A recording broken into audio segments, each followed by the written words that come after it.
साल 1993 के Mumbai bomb blast case के अभियुक्त और फांसी पर लटकाए गए याकूब मेमन की कब्र को लेकर विवाद खड़ा हो गया है। याकूब मेमन की मौत की सजा सुप्रीम कोर्ट द्वारा बरकरार रखने के बाद उन्हें 30 जुलाई 2015 को फांसी दी गई थी। उसके बाद उनका शव उनके परिवार को सौंप दिया गया। मेमन को दक्षिण मुंबई के बड़ा कब्रिस्तान में दफनाया गया था। करीब 7 साल बाद उनकी कब्र को लेकर विवाद शुरू हो गया है। आरोप है कि याकूब मेमन की कब्र के किनारे संगमरमर और टाइलों से एक मकबरा जैसा बनाया गया है। इस मुद्दे पर बीजेपी ने आरोप लगाया है कि याकूब की कब्र को सजाया गया है। हालांकि बड़ा कब्रिस्तान ने इससे इनकार किया है। बड़ा कब्रिस्तान समिति के अध्यक्ष शोएब खतीब ने कहा, याकूब देशद्रोही था, उसके लिए कोई सहानुभूति नहीं है, यहाँ कोई मज़ार नहीं बना है। याकूब मेमन की कब्र के मामले के सामने के बाद कई सवाल लोगों के मन में आ रहे हैं, जैसे कब्रिस्तान में शवों को दफनाने के क्या नियम हैं? क्या कब्र के किनारे पत्थर से बनाए जा सकते हैं? बीबीसी मराठी की टीम ने मुस्लिम समुदाय के जानकारों से इन्हीं बातों को समझने की कोशिश की है। याकूब की कब्र पर क्या विवाद है? गुरुवार को याकूब की कब्र को लेकर विवाद शुरू हुआ।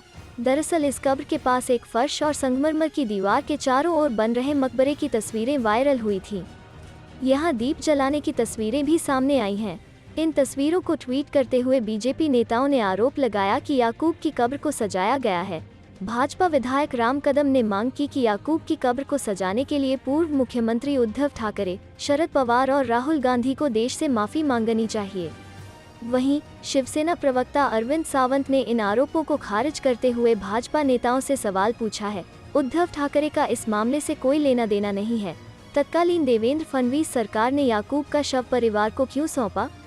वैसे याकूब की कब्र को लेकर हुए विवाद के बाद स्थानीय पुलिस बड़ा कब्रिस्तान पहुंची और वहां लगाई गई लाइटें हटा दी गई है। पुलिस उपायुक्त रैंक के एक अधिकारी को मामले की जांच करने को कहा गया है। पता चला है कि इस मामले की जांच के दौरान वक्फ बोर्ड और मुंबई नगर निगम से दस्तावेज मांगे जाएंगे। बड़ा कब्रिस्तान के ट्रस्टियों ने क्या कहा? याकूब मेमन को दक्षिण मुंबई के बड़ा कब्रिस्तान में दफनाया गया था। बड़ा कब्रिस्तान के अध्यक्ष शोएब खतीब ने याकूब की कब्र के सौंदर्यीकरण करने के सभी आरोपों का खंडन किया है। शोएब खतीब ने कहा, वो स्थान जहां याकूब को दफनाया गया है वहां कोई मज़ार नहीं बना है।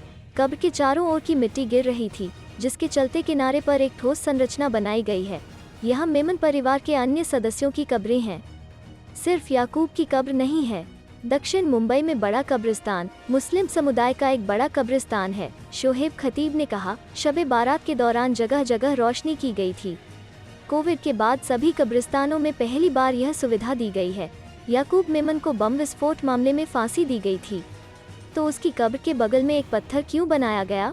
इस सवाल पर शोएब खतीब ने कहा, याकूब देशद्रोही था, इसलिए हमें उससे कोई हमदर्दी नहीं।